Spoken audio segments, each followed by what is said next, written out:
Picture this.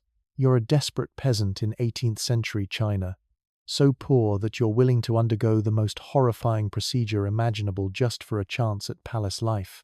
You submit to castration, endure months of agony, and finally earn your place among the 2,000 eunuchs serving in the Forbidden City. But here's the twisted reality nobody warned you about. Surviving the knife was just the beginning. One wrong move, one stolen trinket, one moment of weakness, and you could find yourself screaming as boiling water turns your flesh to soup. Welcome to the brutal world of Qing Dynasty justice, where eunuchs discovered that their pathway to prosperity could become their gateway to hell. The year is 1750, and Emperor Qianlong rules over the most sophisticated empire on earth. His Forbidden City operates like a perfectly oiled machine, with 48 separate departments managing everything from imperial robes to royal meals.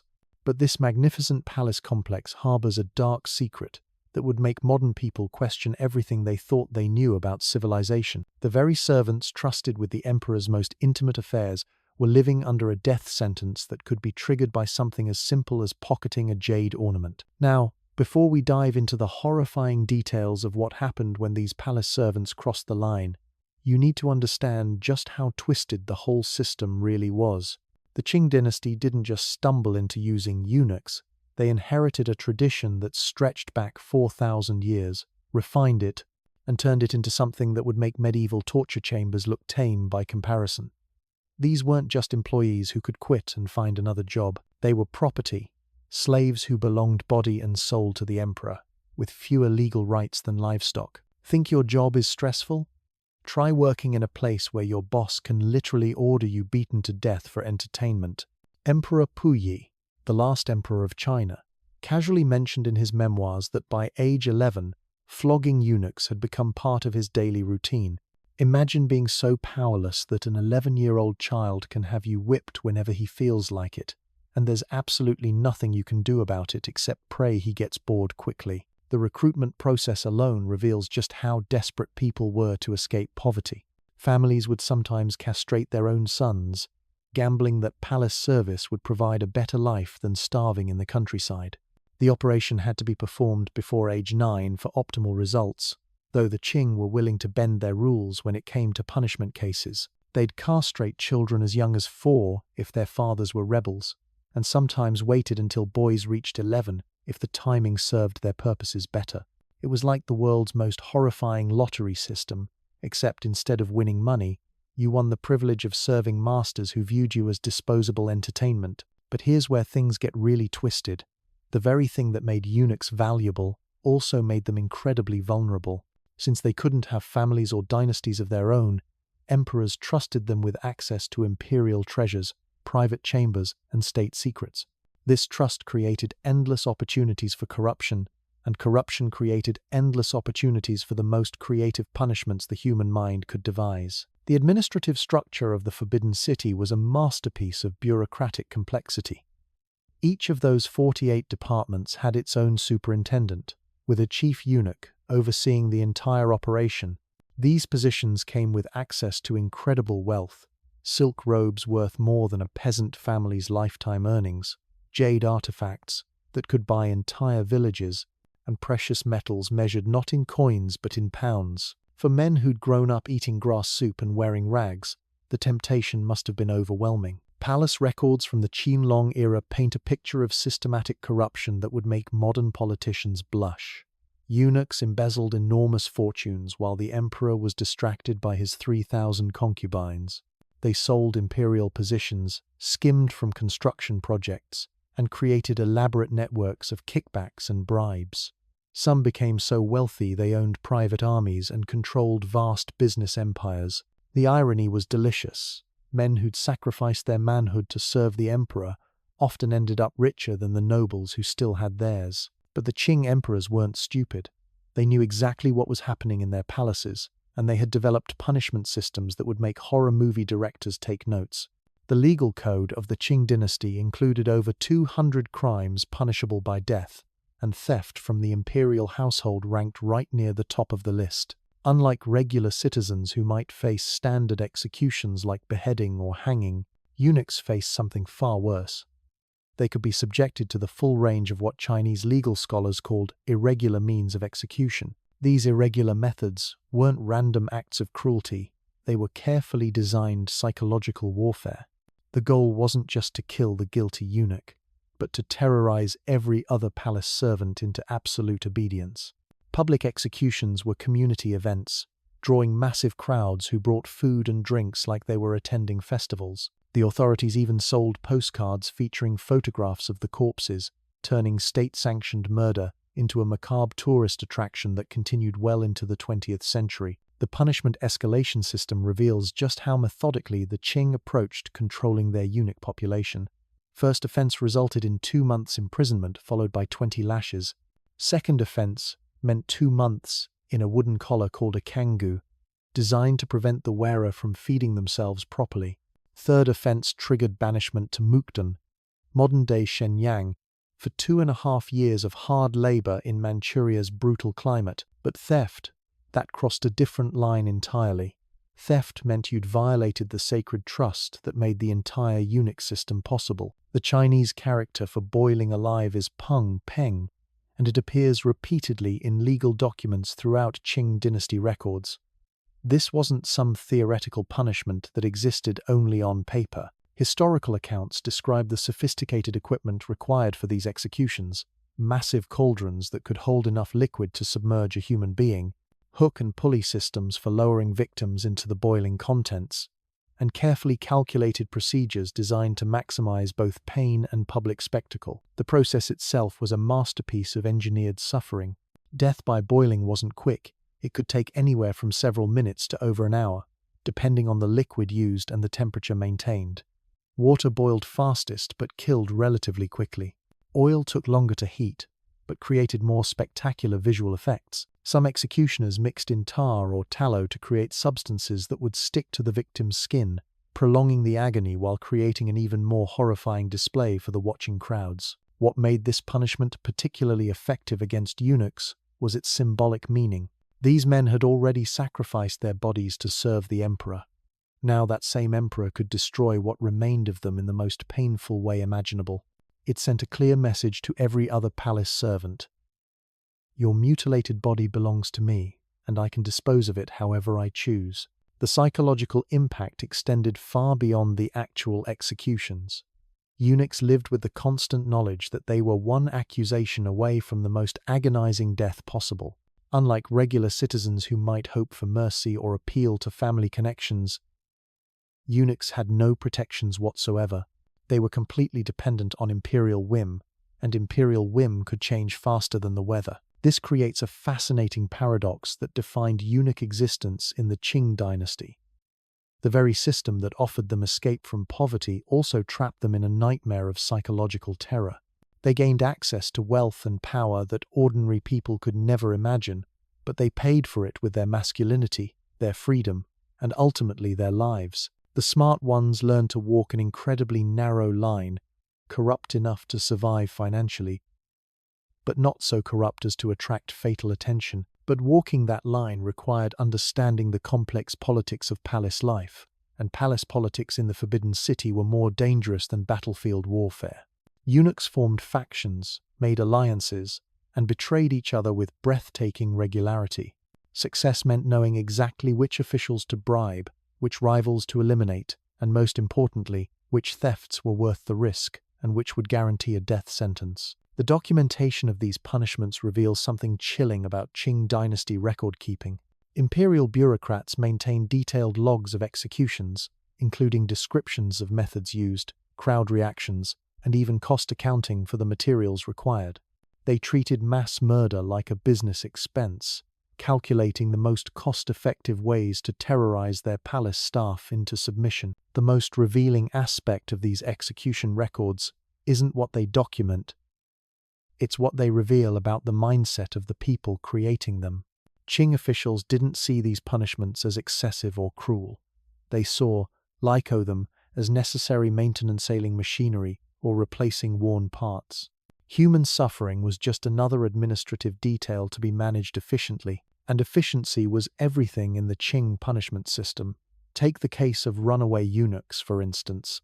The moment a palace servant went missing, specialized police units would mobilize across the empire.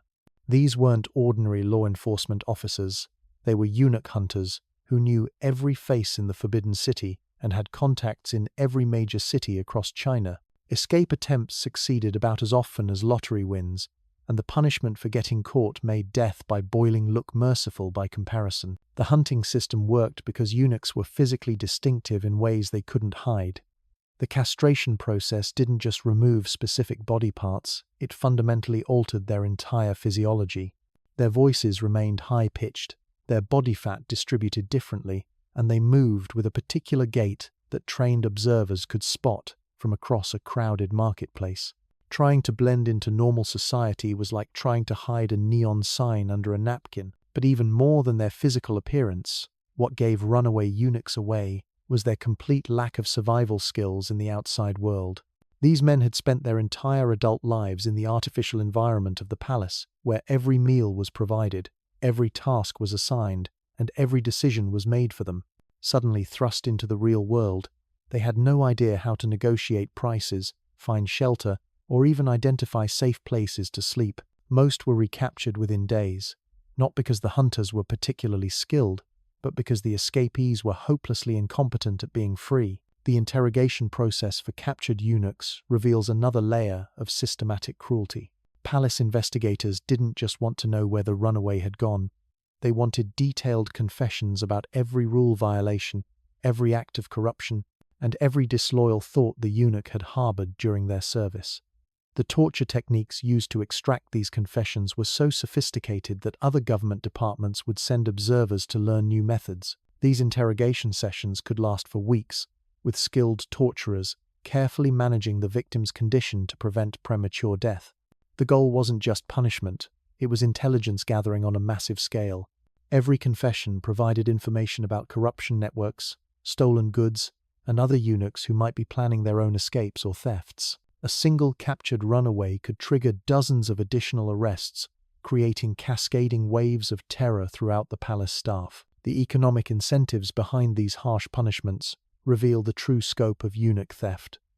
Palace accounting records from the Qianlong period show losses so massive they threatened imperial finances. Silk worth enough to fund military campaigns disappeared from storage rooms. Gold and silver artifacts vanished from supposedly secure vaults. Precious stones and jade carvings walked out of the palace in quantities that would make modern art thieves weep with envy. The scale of this corruption wasn't accidental, it was inevitable. When you take thousands of desperately poor men, give them access to unimaginable wealth, pay them salaries barely sufficient for survival, and offer them no legitimate path to advancement, the theft becomes not just tempting but necessary. The eunuchs weren't stealing from greed. They were stealing from the same desperation that had driven them to castration in the first place. But the Qing emperors couldn't acknowledge this fundamental flaw in their system without admitting that the entire palace structure was built on exploitation. Instead, they doubled down on punishment, creating increasingly elaborate methods of execution designed to terrorize the survivors into submission. The boiling alive punishment was just one option in an arsenal of horrors that included skinning alive, dismemberment by horses, and the infamous lingqi, death by 1,000 cuts. The lingqi process deserves special mention because it was specifically reserved for eunuchs who committed the most serious offenses. This execution method involved making precise cuts all over the victim's body, carefully avoiding major arteries to prolong consciousness and suffering. Skilled executioners could keep someone alive and aware for hours while systematically removing pieces of flesh. The crowd would count each cut, turning mass murder into a grotesque sporting event where spectators placed bets on how long the victim would survive. What made lingqi particularly cruel when applied to eunuchs was its symbolic meaning. These men had already been cut once to gain entry to palace service. Now they were being cut again, repeatedly, until nothing remained but scattered pieces of meat. The message was unmistakable. If you betray the trust we placed in your mutilated body, we'll mutilate what's left, until there's nothing recognizable as human. The psychological warfare aspect of these punishments extended far beyond the actual executions. Palace walls were decorated with detailed paintings showing various execution methods, ensuring that every eunuch was constantly reminded of what awaited them if they stepped out of line. The paintings weren't abstract or stylized, they were photographic in their realism, showing every detail of the victim's suffering with artistic precision that would make forensic photographers proud. These visual reminders were supplemented by regular mandatory attendance at public executions. When a eunuch was scheduled for boiling alive or lingqi, all palace staff were required to watch the entire process from beginning to end. Anyone who looked away, closed their eyes, or showed signs of sympathy for the victim would be marked for enhanced scrutiny and possible punishment themselves. The executions became twisted team-building exercises where survival depended on demonstrating proper enthusiasm for watching colleagues die in agony. The record-keeping for these events reveals the bureaucratic banality of systematic cruelty. Official reports describe crowd reactions, weather conditions, and logistical details with the same matter-of-fact tone used for documenting grain shipments or tax collections. One surviving document from 1,763 notes that a particular boiling execution was delayed because the cauldron developed a crack and had to be replaced, as if the delay was merely an inconvenient scheduling conflict, rather than a brief reprieve for someone about to be murdered. The cost accounting for executions shows how thoroughly the Qing Dynasty had monetized mass murder. Different execution methods had different price points based on materials required, labor involved, and spectacle value. Boiling alive was considered mid-range, more expensive than simple beheading, but less costly than the elaborate preparations required for dismemberment by horses. The accounts include line items for fuel, cauldron rental, crowd control barriers, and even cleanup crews to handle the remains. This systematic approach to execution reveals something profoundly disturbing about Qing Dynasty governance. These weren't crimes of passion or moments of excessive anger. They were calculated business decisions made by administrators who viewed human suffering as just another policy tool. The bureaucrats who scheduled these executions went home to their families, ate dinner, and slept peacefully, having spent their day planning the most efficient ways to torture people to death. The international context makes these punishments even more shocking. While European nations were beginning to question the morality of capital punishment, the Qing Dynasty was perfecting new methods of inflicting maximum pain. While Enlightenment philosophers wrote about human rights and dignity, Chinese officials were calculating the optimal temperature for boiling human beings alive. The contrast reveals how completely different civilizations could develop radically different concepts of justice and humanity. But perhaps the most disturbing aspect of this entire system was how normal it became for everyone involved. Eunuchs learned to navigate palace life, knowing that any day could be their last. Officials scheduled executions between other routine meetings. Crowds gathered to watch human beings tortured to death with the same casual interest they'd show for street performances or market activities. The systematic brutality became so embedded in daily life that it stopped registering as horrific. It was just another aspect of how the world worked. The normalization of extreme violence created a feedback loop that made the system increasingly brutal over time. Each generation of officials tried to outdo their predecessors in creating more terrifying punishments. Each group of eunuchs became more desperate, and therefore more likely to take risks that would trigger those punishments. The cycle fed on itself, creating an escalating arms race between corruption and cruelty that ultimately consumed everyone involved. The evidence for just how far this system had descended into madness comes from the execution logs themselves. In 1768, a eunuch named Wei Xiaobao was caught stealing a small jade figurine worth about 3 silver taels, roughly equivalent to a construction worker's wages for 4 days. The punishment? He was boiled alive in front of 2,000 palace staff, while officials took detailed notes on crowd reactions. The bureaucratic report notes that Wei's screaming lasted approximately 14 minutes before he lost consciousness, and that the crowd remained appropriately attentive throughout the proceedings. What makes Wei's case particularly revealing isn't the brutality of his death, but the casual tone of the documentation. The report treats his agony like a weather observation, noting temperature, duration, and crowd behavior with scientific detachment. There's no indication that anyone involved saw anything unusual about torturing a man to death over what amounted to pocket change. This wasn't justice. It was performance art designed to traumatize witnesses into absolute submission. The ripple effects of these executions created a culture of paranoia that poisoned every relationship within the Forbidden City. Eunuchs stopped trusting their closest friends, knowing that accusations of theft could come from anywhere at any time. Palace servants began carrying favor items and small valuable objects they could quickly produce if accused of having empty hands, proving they weren't stealing by showing they already possessed something worth stealing. This bizarre logic created its own problems.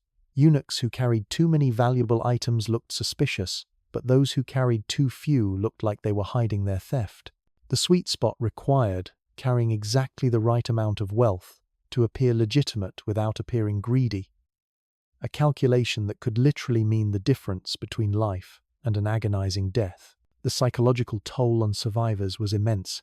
Palace physicians noted increasing rates of what they called trembling sickness among eunuchs, what we'd recognize today as anxiety disorders and post-traumatic stress. Men who'd witnessed too many executions would develop uncontrollable shaking, inability to sleep, and complete loss of appetite. Rather than treating this as a medical condition, palace officials saw it as evidence of guilty conscience and subjected these men to enhanced scrutiny. Some eunuchs developed elaborate coping mechanisms that bordered on insanity. They would create detailed daily logs documenting every item they touched, every conversation they had, and every location they visited, hoping that meticulous record-keeping might protect them from false accusations. Others went in the opposite direction, adopting an attitude of reckless fatalism where they stole everything they could grab, figuring they were doomed anyway, so they might as well maximize their enjoyment before the inevitable execution. The most successful eunuchs learned to game the system by becoming informants. They would report minor infractions by their colleagues, building up credit with palace security that might protect them if they were ever accused themselves. This created networks of mutual surveillance where every eunuch was simultaneously watched and watching, creating a social structure so paranoid it would make totalitarian dictators jealous. But the informant system had its own twisted logic. Since palace officials needed a steady supply of people to execute in order to maintain the climate of terror, they couldn't protect their informants too obviously or for too long. Even the most useful snitches eventually found themselves facing the boiling cauldron, usually after they'd outlived their usefulness, or when officials needed to demonstrate that nobody was safe from imperial justice. The seasonal patterns of executions reveal another layer of calculated cruelty. Summer executions were preferred because the heat made the boiling process more visually spectacular. Tall steam would rise dramatically from the cauldrons, while the victim's screaming could be heard over greater distances. Winter executions were considered less effective because the cold air diminished the visual impact, though they offered the compensating benefit of making the contrast between the freezing air and boiling liquid more extreme. Palace architects even designed special viewing areas for execution events. These raised platforms could accommodate hundreds of spectators while providing optimal sight lines to the execution equipment. The platforms included designated seating areas for different ranks of officials, concession stands for food and drink sales, and even primitive betting booths where spectators could wager on various aspects of the proceedings. The betting aspect reveals just how thoroughly these executions had been commercialized. Spectators would place money on how long victims would survive, what their last words would be, and whether they would beg for mercy or maintain dignity until the end. The most popular bets involved predicting the exact moment when screaming would stop, a calculation that required intimate knowledge of human physiology and pain tolerance. Professional execution attendees developed their own specialized vocabulary for describing different aspects of the process. They had terms for various types of screaming, different stages of physical deterioration, and even aesthetic judgments about the visual appeal of different execution methods. These weren't casual observers, they were connoisseurs of human suffering who attended multiple executions per week and developed refined tastes for particular types of agony. The economic impact of the execution system extended far beyond the immediate costs of equipment and personnel. Entire industries developed around supplying materials and services for public executions. Specialized metalworkers crafted custom cauldrons designed for maximum heat retention and victim visibility. Fuel merchants competed for contracts to supply the massive amounts of wood or coal needed to maintain boiling temperatures for extended periods. Food vendors discovered that execution crowds had particular appetites. They preferred spicy, strongly flavored foods that could mask the smell of burning flesh and boiling human tissue. Drink sellers learned that alcohol sales spiked during particularly gruesome executions, as spectators needed liquid courage to watch the entire process. Some vendors even developed execution-themed snacks with names that referenced the various torture methods. The medical establishment became complicit in perfecting execution techniques. Palace physicians would examine condemned eunuchs beforehand to determine their physical condition and estimate how long they might survive different torture methods. This information was used to optimize the spectacle. Healthy victims could endure more elaborate tortures, while weaker ones required quicker methods to prevent anticlimactic early deaths. These medical examinations were conducted with the same professional detachment used for treating illness. Doctors would check heart rate, examine muscle tone, and assess overall health, while making recommendations about which execution method would provide the most entertainment value. The Hippocratic Oath apparently didn't apply when the patient was scheduled to be murdered for the emperor's amusement. The international diplomatic implications of these practices created ongoing problems for Qing Dynasty foreign relations. European merchants and missionaries who witnessed public executions would write detailed accounts for their home countries, describing the Chinese as barbaric savages who delighted in human suffering. These reports influenced Western perceptions of China for centuries and contributed to the justifications used for later military interventions. But the Qing officials genuinely couldn't understand why foreigners found their justice system problematic. From their perspective, they were maintaining order through appropriate deterrence measures. The fact that these measures involved torturing people to death in front of cheering crowds was simply evidence of their effectiveness. If executions didn't traumatize witnesses, they weren't serving their intended purpose. The cultural differences ran deeper than just disagreements about appropriate punishment. Chinese officials saw individual human lives as expendable resources to be managed for the greater good of imperial stability. European observers, influenced by emerging concepts of individual rights and human dignity, saw the same practices as violations of fundamental moral principles. Neither side could comprehend the other's perspective. The training programs for executioners reveal the systematic nature of these practices. The Qing dynasty maintained specialized schools where students learned the technical aspects of various torture and execution methods. These weren't amateur operations. They were professional educational institutions with standardized curricula, practical examinations, and certification requirements. Advanced courses covered topics like crowd psychology, victim management, and equipment maintenance. Students learned how to read crowd reactions and adjust their techniques accordingly, how to manage victims who fainted or went into shock too quickly, and how to maintain their equipment for maximum reliability and safety. Safety for the executioners, not the victims. The graduation ceremonies for these schools were particularly twisted affairs. New executioners would demonstrate their skills by torturing condemned criminals to death, while panels of senior officials evaluated their technique. The grading criteria included technical proficiency, crowd engagement, and creative innovation in applying traditional methods. Top graduates received prestigious assignments executing high-profile criminals, while those with lower scores were relegated to routine beheadings and hangings. The career advancement opportunities in the execution profession attracted ambitious young men who saw torture and murder as pathways to social mobility. Successful executioners could earn substantial incomes, achieve respected social positions, and even arrange advantageous marriages for their children. The profession offered one of the few meritocratic career paths available to men from lower social classes. But success in the execution profession required more than just technical skill at killing people. The most successful executioners were also entertainers who understood how to manage crowd reactions and create memorable spectacles. They developed signature techniques, cultivated personal followings among execution enthusiasts, and even published instructional manuals, sharing their expertise with aspiring colleagues. The competitive aspects of the execution profession led to ongoing innovation in torture techniques. Executioners would experiment with new methods, modify traditional approaches, and combine different torture elements to create more spectacular displays. This constant innovation meant that condemned eunuchs never knew exactly what to expect. Each execution was potentially a debut performance of some new horror. The documentation of these innovations provides a disturbing window into human creativity applied to the most evil purposes imaginable. Official reports describe new chemical additives that changed the color of boiling liquids, mechanical devices that prolonged victim consciousness, and theatrical elements that enhanced crowd engagement.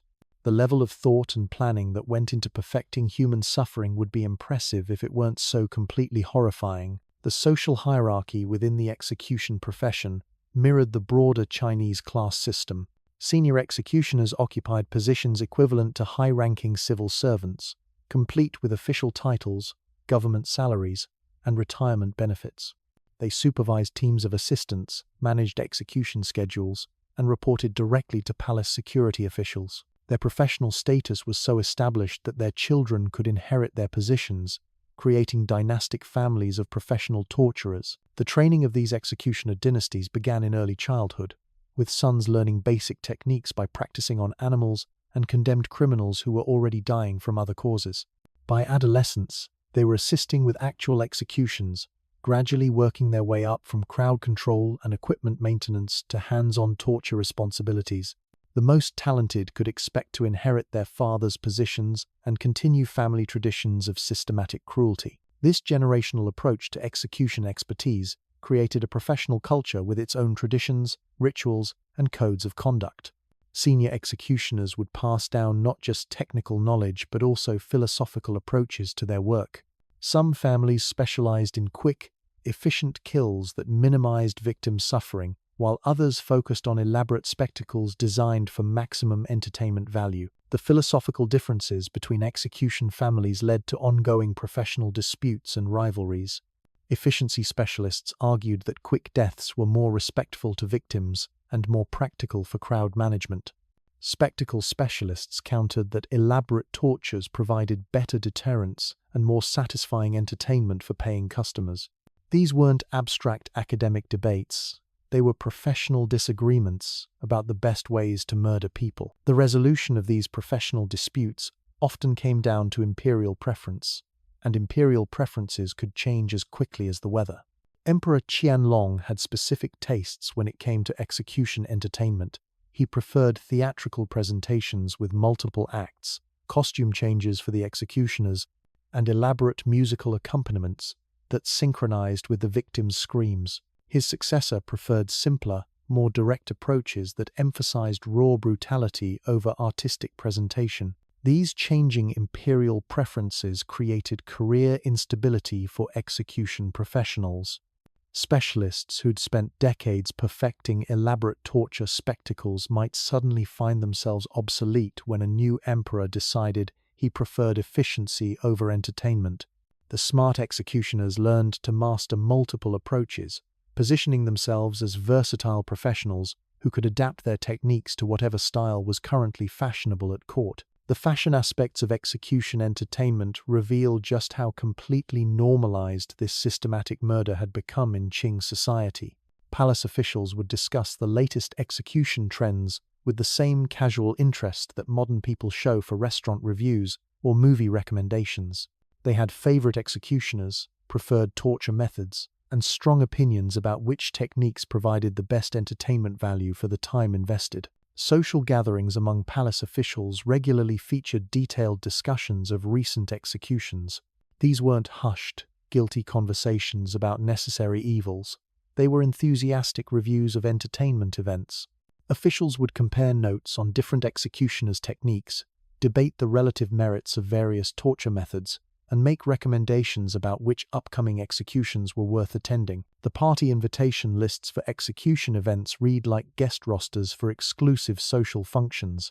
High-ranking officials, wealthy merchants, foreign diplomats, and visiting dignitaries would receive formal invitations to witness particularly spectacular torture sessions. These invitations were considered honors, evidence that the recipient was important enough to deserve front-row seats for premium entertainment. The dress codes for execution attendants were as formal as those for imperial banquets. Officials wore their finest robes, Merchants displayed their most expensive jewelry, and foreign guests were expected to dress according to their national customs. The executions weren't grim necessities to be endured, they were social highlights that required appropriate presentation and behavior. The gift-giving customs around executions created their own twisted etiquette. Hosts would present guests with commemorative items, pieces of the victim's clothing, fragments of bone or flesh preserved in alcohol, or artistic representations of particularly memorable torture moments. These souvenirs were displayed in homes and offices as conversation pieces and status symbols. The artistic representations deserve special attention because they reveal how deeply execution culture had penetrated Chinese society. Professional artists specialized in execution scenes, creating paintings, sculptures, and even decorative household items featuring torture motifs. These weren't hidden or shameful objects. They were mainstream decorative arts that appeared in respectable homes and public buildings. The market for execution art was so robust that it supported entire industries. Painters competed for commissions to document famous torture sessions, sculptors created three-dimensional recreations of memorable executions, and craftsmen produced furniture and household items decorated with torture themes. The aesthetic quality of these works was often exceptional. Master artists brought the same skill and attention to detail to depicting human suffering that they applied to traditional landscapes or religious scenes. The children's toys of the era reflect how completely execution culture had infiltrated family life. Toy manufacturers produced miniature execution equipment, allowing children to reenact famous torture sessions with dolls and figurines. These weren't considered inappropriate or harmful. They were educational tools that taught young people about justice, authority, and the consequences of disobedience. Educational curricula in elite schools included detailed studies of execution methods and their historical applications. Students learned to identify different torture techniques, understand their psychological impacts, and appreciate their roles in maintaining social order. These classes were taught with the same academic rigor applied to mathematics or literature, complete with textbooks, examinations, and practical demonstrations using condemned criminals. The practical demonstrations were considered essential components of a complete education. Students would observe actual executions while professors provided commentary on technique, historical context, and theoretical implications. The most advanced students might be allowed to suggest modifications or improvements to traditional methods, turning torture sessions into interactive learning experiences. The scholarly literature on execution methods was extensive and sophisticated. Academic researchers published detailed analyses of different torture techniques, comparing their effectiveness, efficiency, and entertainment value. These publications were peer-reviewed, cited in other academic works, and used as reference materials for training new executioners and educating government officials. The international exchange of execution expertise created diplomatic relationships based on shared interests in systematic cruelty. Qing officials corresponded with colleagues in other countries, sharing information about innovative torture methods and requesting detailed descriptions of foreign execution techniques. These exchanges were conducted through official diplomatic channels, treating mass murder as a legitimate area for international cooperation. The translation projects, undertaken by imperial scholars, included comprehensive studies of execution methods used throughout history and across different cultures. These comparative studies weren't academic curiosities. They were practical research intended to identify the most effective approaches to terrorizing populations into submission. The resulting knowledge was incorporated into training programs and used to develop new torture techniques. The technological innovations in execution equipment reveal the resources and expertise that Qing officials devoted to perfecting systematic murder. Imperial workshops employed master craftsmen to design and build increasingly sophisticated torture devices. These weren't crude improvised tools. They were precision instruments manufactured to exact specifications using the finest materials and most advanced techniques available. The quality control processes for execution equipment were more rigorous than those applied to most consumer goods. Each piece of torture apparatus underwent extensive testing to ensure reliability, durability, and safety for the operators. Equipment failures during public executions were considered serious professional embarrassments that could damage the reputation of everyone involved. The maintenance schedules for execution equipment were as detailed as those for critical military hardware. Specialized technicians performed regular inspections, replaced worn components, and upgraded older devices with improved features. The imperial workshops maintained detailed records of equipment performance, tracking failure rates, and identifying opportunities for design improvements. The research and development programs for new torture technologies employed some of the most brilliant minds in the empire.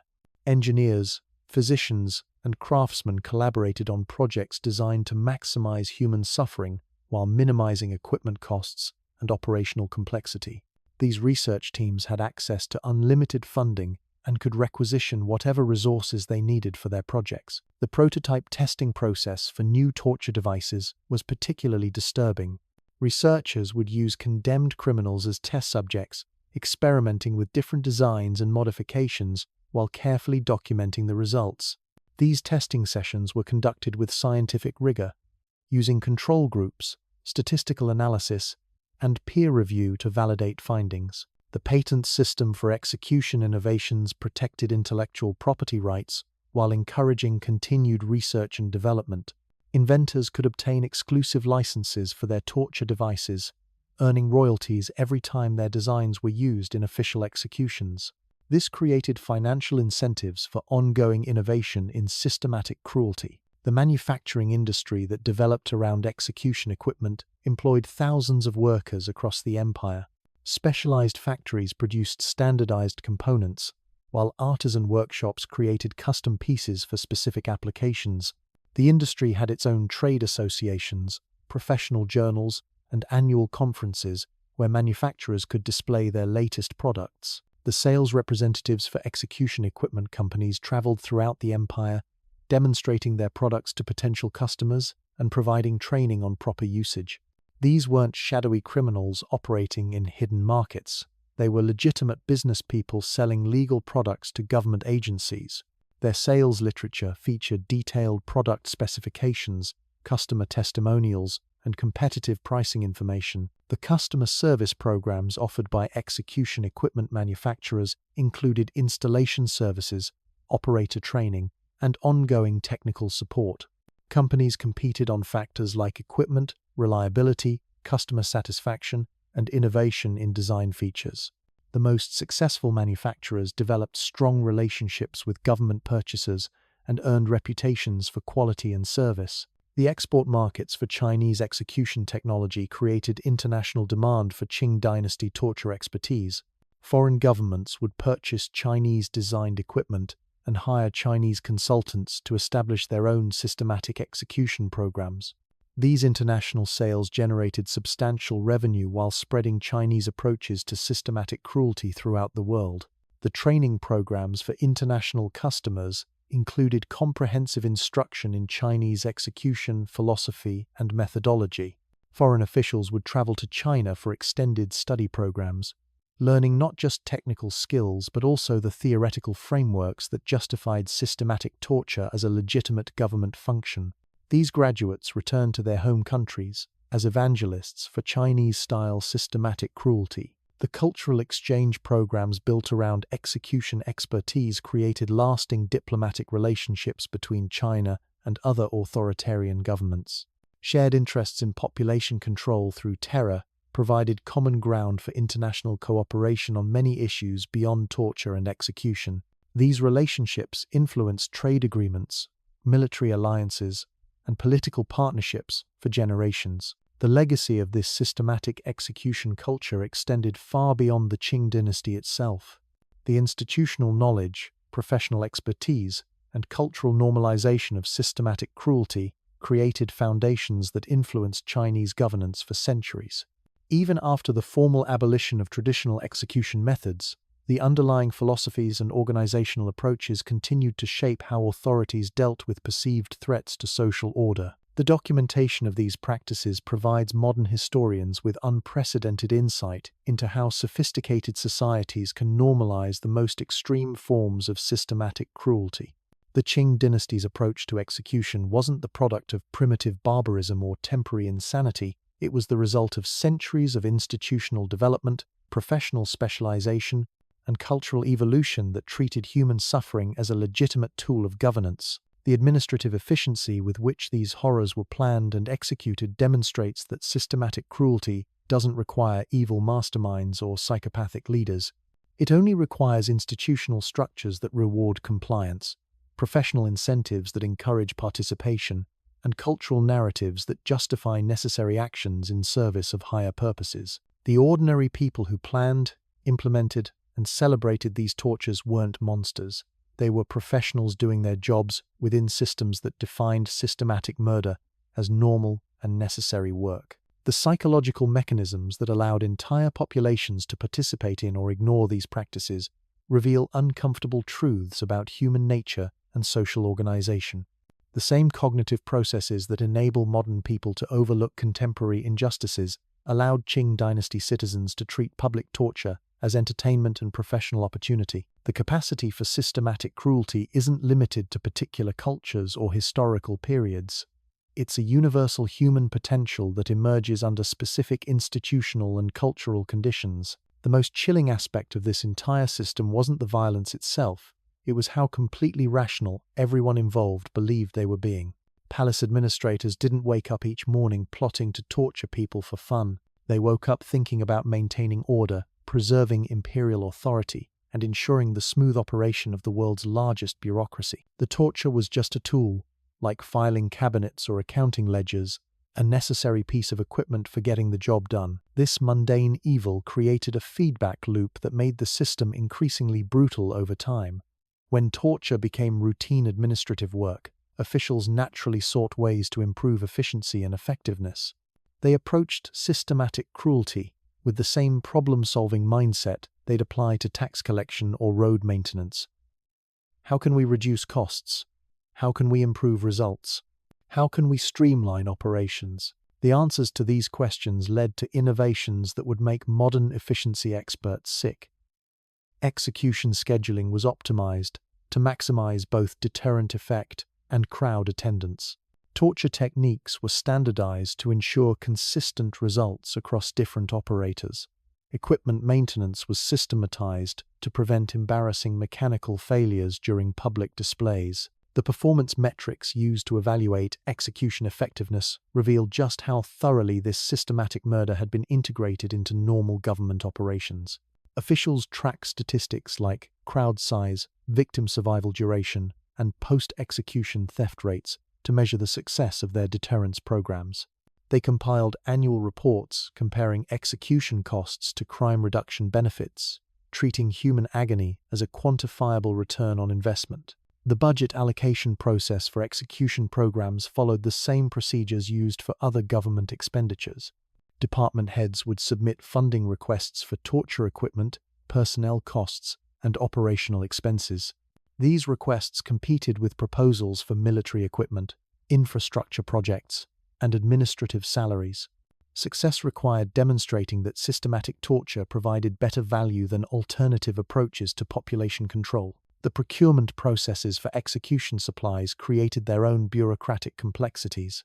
Purchase orders for cauldrons, fuel, and restraint devices had to be approved through multiple administrative levels. Quality specifications had to be written and enforced. Vendor relationships had to be managed. Even systematic murder required proper paperwork and budget oversight. The inventory management systems for torture equipment were as sophisticated as those used for any other government assets. Officials maintained detailed records of equipment condition, usage rates, and replacement schedules. They tracked which devices were most effective for different types of crimes and which required the most maintenance. These databases informed future purchasing decisions and helped optimize resource allocation. So there you have it. The twisted reality of life as a eunuch in 18th century China, where the promise of palace luxury came with the constant threat of being literally cooked alive.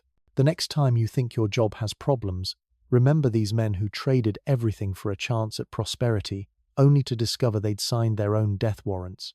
History has a way of showing us just how dark human civilization can get when power meets paranoia.